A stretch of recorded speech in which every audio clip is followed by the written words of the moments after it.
नमस्कार, आप देख रहे हैं खबर उत्तराखंड। मैं हूं आशीष तिवारी। उत्तराखंड नाम सुनते ही आंखों के सामने एक ऐसी तस्वीर आती है जिसमें ऊंचे ऊंचे पहाड़ हो, शांत वादियां हो, बहती नदियां हो और एक ऐसी संस्कृति हो जहां सादगी और संस्कार आज भी लोगों की जिंदगी का हिस्सा है।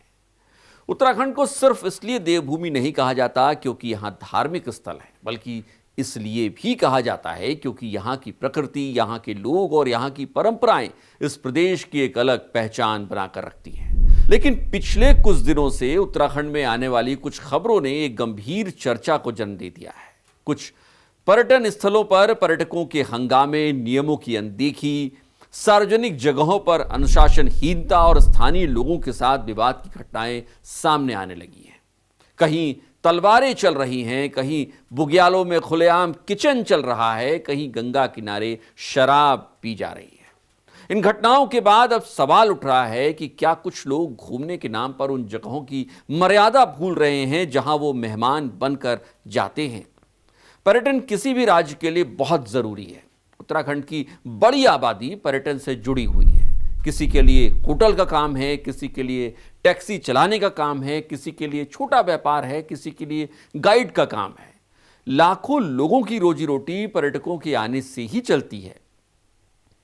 इसीलिए पर्यटकों का स्वागत हमेशा होता है, लेकिन स्वागत का मतलब यह नहीं है कि कोई भी व्यक्ति अपनी जिम्मेदारियां भूल जाए। किसी भी जगह की अपनी एक संस्कृति होती है, संस्कार होते हैं, नियम होते हैं, अपनी एक पहचान, मर्यादा होती है।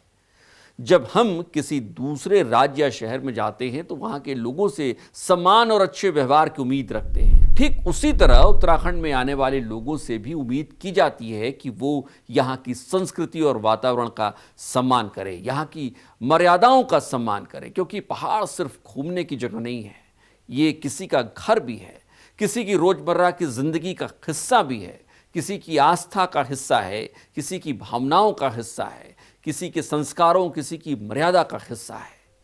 कई बार देखा जाता है कि कुछ पर्यटक प्राकृतिक सुंदरता का आनंद लेने आते हैं, लेकिन उत्साह और मनोरंजन के बीच ये भूल जाते हैं कि उनके व्यवहार का असर आसपास के लोगों पर भी पड़ रहा है।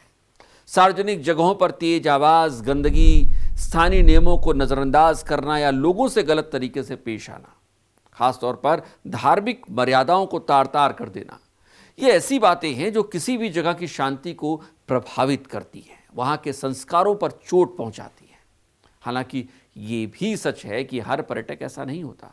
देश के अलग अलग हिस्सों से लाखों लोग हर साल उत्तराखंड आते हैं, यहाँ की संस्कृति को समझते हैं, प्रकृति का सम्मान करते हैं और अपने साथ बहुत सारी अच्छी यादें लेकर जाते हैं। लेकिन कुछ लोगों की गलत हरकतों की वजह से पूरे पर्यटक समुदाय पर सवाल उठने लगते हैं। वैसे अगर पर्यटन को लंबे समय तक सुरक्षित और बेहतर बनाना है तो अनुशासन बेहद ज़रूरी है। उत्तराखंड की खूबसूरती सिर्फ उसकी वादियों में नहीं है। उत्तराखंड की असली खूबसूरती यहाँ के संस्कारों में है, यहाँ के धार्मिक स्थलों की मर्यादाओं में है। ये प्रदेश आने वाले हर व्यक्ति का स्वागत करता है, लेकिन उम्मीद ये भी रखता है कि जो लोग यहाँ आए वो सिर्फ तस्वीरें लेकर वापस न जाए, बल्कि उत्तराखंड के सम्मान, संस्कृति और प्रकृति के प्रति एक अच्छी सोच भी अपने साथ लेकर जाएं, क्योंकि देवभूमि की पहचान तभी कायम रहेगी जब यहाँ आने वाले लोग इसकी मर्यादा को समझेंगे। और इसीलिए हम आज ये सवाल उठा रहे हैं कि सिर्फ पर्यटन है या मर्यादाओं की अनदेखी भी हो जाती है कभी कभी कुछ पर्यटकों के जरिए। और ये बहुत ज़रूरी सवाल है और इसको शायद एड्रेस करना होगा यहाँ की सरकारों को भी। आप इस मुद्दे पर क्या सोचते हैं? अपनी राय हमें कमेंट बॉक्स में ज़रूर बताइएगा। क्या पर्यटन स्थलों पर नियम और सख्त कर देने चाहिए या लोगों को खुद अपनी जिम्मेदारी समझनी चाहिए? आपकी राय का इंतज़ार रहेगा, कमेंट बॉक्स आपके लिए है। और आखिर में आपसे एक बार फिर से गुजारिश है, अब तक आपने चैनल को सब्सक्राइब नहीं किया है तो चैनल को सब्सक्राइब करना और बेल आइकन दबाना बिल्कुल मत भूलिएगा। नमस्कार।